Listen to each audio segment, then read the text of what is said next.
Hey guys, today I'm going to do a very simple 5-step tutorial on how I style my teeny weeny afro, and I'm using actually 3 hair products and 2 other things. Very simple, very quick and easy. I do a lot of chatter. Don't know if I'm gonna cut it out or not. I don't know. Maybe I'll like it, maybe I'll don't, but stay tuned for the tutorial. So what I found that works best when doing my hair type or my hair texture is making sure the hair is wet first. So, I've been doing it dry for a long time and it just would look dry when I styled it. And I moisturized and everything, but my actual hair was dry. And I find that it works much better damp. And the lady that dyed my hair, she had my hair wet as she was styling it. And it made a lot of sense. Like, if your hair is wet, first of all, it all depends on what kind of hair texture you have. But I have like the thickest, kinkiest. So I need to move this because I can't see. I have the kinkiest hair texture you could think of, so it's better to have my hair wet. So I have this aluminum spray bottle and it's filled with water, regular water. I'm just gonna really dampen my hair like a lot because it takes, my hair like soaks up moisture.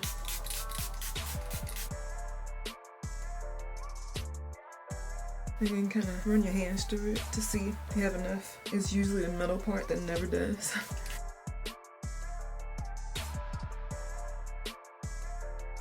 Okay, that should be plenty. So I'm gonna take and kind of use my fingers and make sure even the roots are pretty damp. Not soaking wet, but damp. You want your hair to be damp. You can kind of already see my curls are starting to form since my hair is damp rather than all the way dry. So after that, I take oil. You can really use any type of oil that's best for your hair texture. I like the Candace Paris Elixir Ultime. I think you pronounce it like that. Comes in a bottle like this, and it's pretty thick, which is perfect for my hair. Squirt maybe 2 pumps to start. But like I said, my hair is pretty thick, even with it being short, so it may take more than this. I'm gonna run it through your roots to kind of grease your scalp in a sense, and then pull it through to the tips of your hair. You don't have to pull it, you can just kind of pinch it. Once again, I don't know if I said this already, I'm not a hairstylist, so I'm not gonna know exactly what I'm doing. I still don't, even after a long time being natural. I'm not even sure how long I've been natural. Let me tell y'all something right quick to help y'all better understand this whole thing with me being natural. I'm not really natural because I want to be 100%. I love it now, don't get me wrong. I love being natural. So easy, much easier than trying to maintain a relaxer and amongst other things, raining and exercise and all of that. But the reason I went natural is because it was a lot cheaper for me to be natural. I went from spending 40 bucks on relaxers in my hometown. That's, a long time ago. I'm sure she's more expensive now. Spent $65 in Baton Rouge. I was like, oh, $25 more. And then it just kept going up as I kept moving. I stayed in Baton Rouge a while. I think I switched hairstylists. And as my hair kept growing, they kept increasing the price. I'm like, you know what? I'm about to transition to natural. I'm tired of paying for relaxers. So I stopped paying for relaxers. I transitioned my hair to natural. I tried to, at least. And then it kept getting tougher and tougher to deep condition, to detangle. It's like, you know what? Just chop it off. I don't even care. Just chop it off. Don't care. I don't care about hair like that, to be caring about how long my hair is or how I'm gonna look. I'm like, I could rock it, okay? If I can't, I have wigs, okay? So that's pretty much how I went natural. And actually, as my hair grew longer, I started to miss my short hair more and more. That's why I chopped it again. That explains all of that. I think my hair is pretty well oiled. Still damp, don't want to lose that. You don't want to dry it out too much, even though your hands aren't drying agents or anything. But I feel like I'm rambling. I'm not used to talking on video like I used to. I'm taking 2 products from Oribe. I love these so much. They did send me these to try and test out. I have a few other products from them, but these 2 are like perfect for my TWA, my teeny weeny afro. This is their styling butter, curl enhancing cream. This is their curl jelly. I found that the gels alone on my hair, they look great for definition, but as my hair dries throughout the day, it makes my hair hard. I found that with creams, it moisturizes really well, but it doesn't give my hair that defined curl look that I like. So the lady that colored my hair, she mixed conditioner and gel in my hair, even though this is the conditioning gel. The cream and gel works the same to me. And my hair looked amazing. Like, I don't know if y'all seen my headshots when I first got my hair done. It looked and felt amazing. My hair is super soft. That's why I do this now. I mix them both together. You could really take any brand you want, but I love these. And this is what the jelly looks like. I've used quite a bit, if you can't tell, but there's still a lot left in here. I typically just use what's on the lid and add after that. So I'm gonna use that first and mix the styling butter with it. I usually use a little more styling butter for a little more moisture. So I would say 1 part of the jelly to 2 parts of the styling butter, and still not too much. So that's about how much the butter I had, and then the jelly you probably can't even see.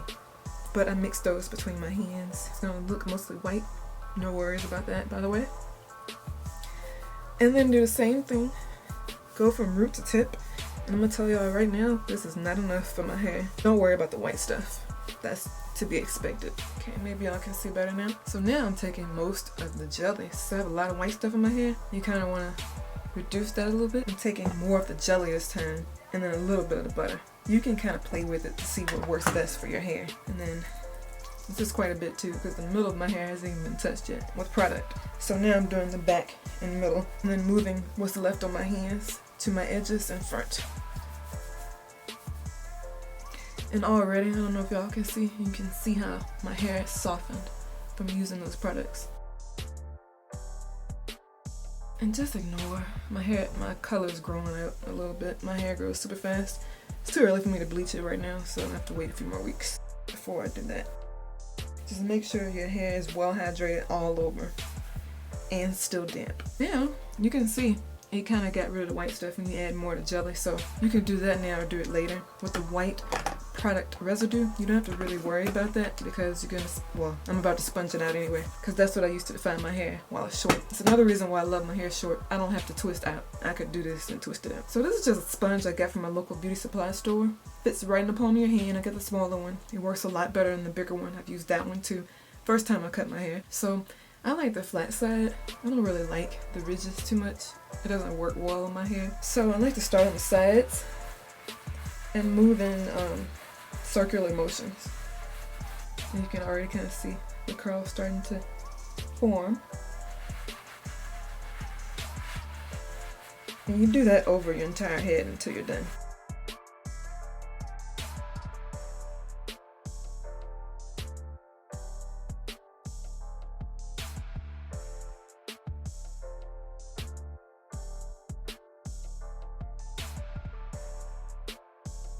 Look how gorgeous that looks. I'm probably gonna have my hair short a long time because I love the way it looks. It feels great during the summer when I'm jogging. I don't have to worry about putting it up. It just feels great. I love short hair.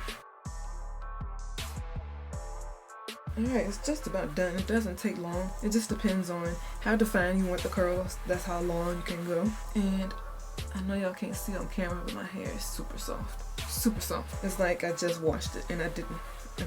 I literally took my satin cap off last night and woke up, washed my face, did my brows, and got straight on the camera. And this is what my hair looks like.